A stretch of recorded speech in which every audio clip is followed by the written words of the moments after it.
Новиот закон за високо образование кој изминатиот период предизвика голем број критики и полемики, дали со него се урива автономноста на универзитетите, е пред финална фаза. Ова законско решение се најде на координативниот состанок во владата, на кој премиерот Христијан Мицковски рече дека со него се создава можност младите да ја гледаат својата иднина, да студираат тука, а потоа да останат во државава и да го градат својот професионален и животен пат. Мора да понудиме квалитет, ако сакаме да имаме генерации кои што утре ќе водат оваа држава. Мора да напредуваме на ранг листите каде што се оценуваат нашите универзитети, вклучително и на Шангајската ранг листа, која што сакале или не, представува главна репер листа која што го оценува квалитетот на високото образование.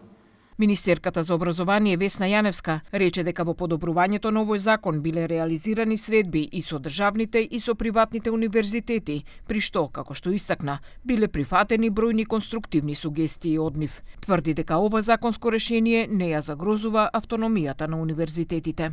Тој нуди меритократија преку показатели за истражувачка продуктивност, интернационализација и соработка меѓу универзитетите, мерливост на квалитет, видливост на високообразовните установи и наставниот кадар, погодности за студенти и можности за стекнување повисоки знаења преку поквалитетни студиски програми.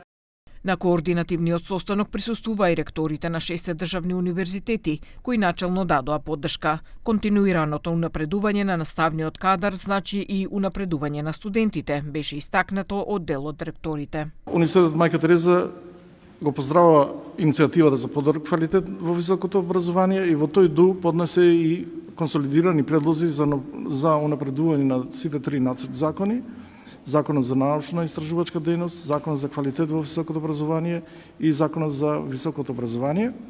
Предлог Законот за високото образование помина на јавна расправа, а по координативниот состанок во владата ќе следи меѓуинституционално усогласување, а потоа и негово усвојување на владина седница. Новото законско решение потоа ќе се најде пред пратениците на усвојување.